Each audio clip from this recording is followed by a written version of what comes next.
C'est le son du baliseur Yaoli Mela de la Régie des voies fluviales RVF, affrété par la coalition des organisations de la société civile congolaise pour le suivi des réformes et de l'action publique CORAP.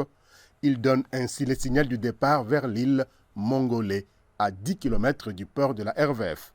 L'objectif, célébrer la Journée internationale d'action pour les rivières, commémorée le 14 mars de chaque année. Placée sous le thème « De l'eau pour tous », la CORAP a voulu célébrer cette journée en organisant une randonnée sur le fleuve Congo jusqu'à l'île Mongolais, soulignant ainsi l'importance de l'accès à l'eau dans la vie.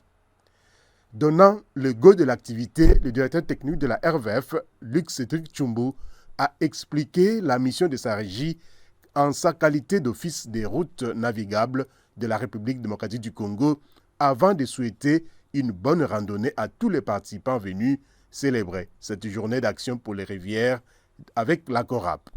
Nous, ici à la Régie des voies fluviales, n'est-ce pas, nous avons la responsabilité de l'aménagement et de l'entretien des routes de navigation. Nous sommes en fait l'office des routes pour les bateaux. Si nous n'aménageons pas les routes, si nous ne procédons pas au balisage, la conséquence c'est que nous allons continuer à déplorer des cas de naufrage, des cas de décès, des pertes des personnes et des biens. Et c'est comme ça que l'État congolais a doté à la RVF, n'est-ce pas, cette mission de pouvoir aménager et entretenir les routes de navigation au travers la pose des signaux de balisage. C'était également l'occasion pour Maître Dick Gompeti, sous-directeur de balisage de la RVF, d'expliquer aux participants de cette journée le travail de balisage du fleuve Congo qu'accomplit la Régie des voies fluviales. Il a indiqué que le fleuve Congo, long de 4700 km, est un cours d'eau de première catégorie. Le grand fleuve Congo a un kilomètre de 1734 km. Et le point zéro du fleuve Congo, c'est-à-dire par rapport au kilométrage retenu, hydrologiquement parlant, commence au kilomètre zéro. Si on part en public, on attrape. Chaque 14 mars, le monde célèbre la Journée internationale des rivières. C'est une journée en fait où les acteurs se retrouvent pour célébrer la richesse que Dieu nous a donnée, qui est, n'est-ce pas, le fleuve, qui sont carrément les rivières dans les cours d'eau de façon globale. Et donc aujourd'hui, en RDC, nous avons souhaité célébrer cette journée aux côtés des communautés riveraines. Parce que finalement, c'est ces communautés-là qui vivent au quotidien, n'est-ce pas, autour de ces rivières. Nous bénéficions des rivières, mais il y a de ceux-là qui sont, n'est-ce pas, en contact direct avec ces rivières, et spécialement le fleuve Congo, qui est une ressource très importante dans ce contexte du changement climatique, déjà une ressource très importante dans le bassin du Congo. Et donc, par rapport à ce fait-là, par rapport au fait que c'est carrément un fleuve important au monde, nous avons pensé que c'était symbolique et très important que cette célébration se fasse sur le fleuve. Et là, nous sommes dans l'île Mongolais, qui est, n'est-ce pas, une des îles sur le fleuve Congo, à côté de Kinshasa, où les communautés ont présenté leurs préoccupations. Les communautés ont partagé leurs expériences avec le fleuve, comme nous le savons tous. C'est que ce fleuve nous donne à manger, ce fleuve nous permet de nous déplacer, ce fleuve nous permet de communiquer.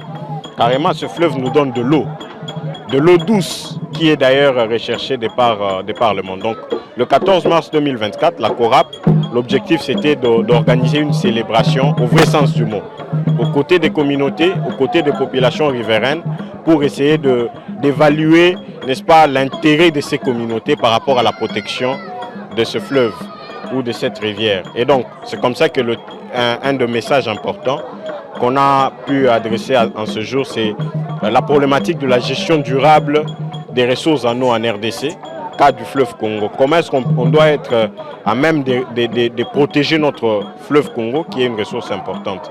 Quelles sont les actions que nous devons prendre? Comment est-ce que nous devons, n'est-ce pas, nous comporter face à ces fleuves? Et du coup, il a été identifié plusieurs faiblesses à plusieurs niveaux et des recommandations faites à l'endroit des autorités, justement par rapport à tout ce qu'ils vivent. Cette île est parmi les îles ou carrément parmi les sites qui étaient impactés par la crue exceptionnelle qu'a enregistré le fleuve Congo en décembre et en janvier. Donc toutes les maisons ici étaient sous l'eau. Les populations ont perdu presque tout leur capital des maisons.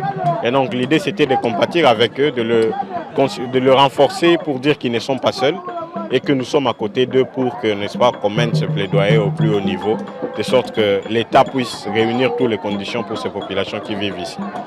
Direction l'île Mongolais, où la population de ce village attendait la délégation pour commémorer cette journée. Sur place, Justin Mobomi s'est entretenu avec cette population qui a subi les affres de la crue du fleuve Congo fin 2023, début 2024.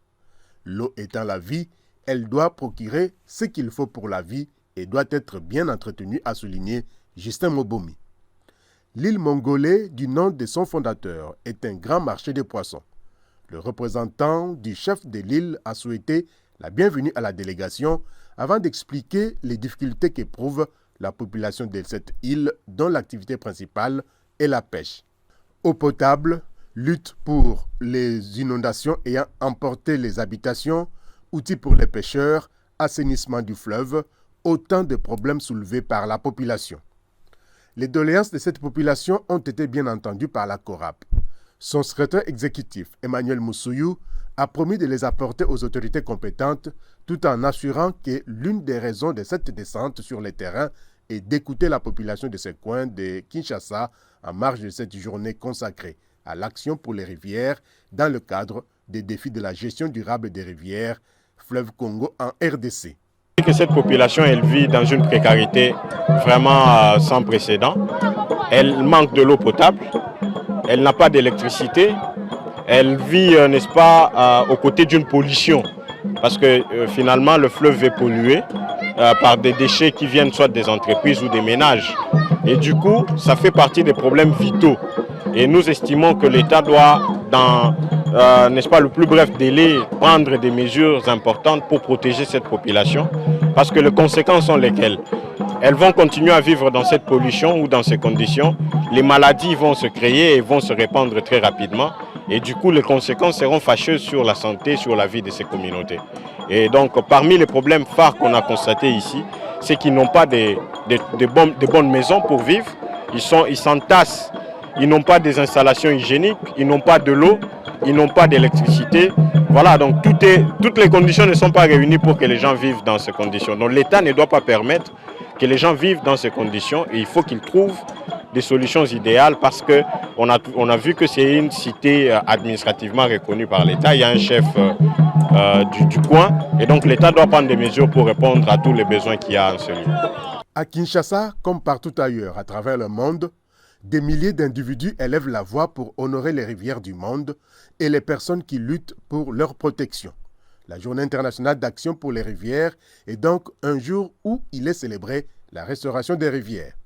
Par cette journée, la CORAP, en partenariat avec la RVF et International Rivers, a voulu éduquer la population sur les menaces auxquelles font face les rivières et pour apprendre des meilleures solutions qui existent. Surtout, cette journée doit unir les forces pour protéger les rivières en gérant de façon durable l'eau et donner cette denrée à la population. En agissant ainsi, ensemble, on fait preuve que l'étendue des problèmes d'eau n'est pas uniquement locale, mais mondiale et exige une action concertée. Par cette action de la Journée internationale d'action pour les rivières tenue sur le fleuve Congo et l'île Mongolais, la CORAP a réalisé sa mission, celle de mobiliser constamment les organisations de la société civile pour influencer positivement les politiques étatiques en faveur des intérêts socio-économiques des communautés de base.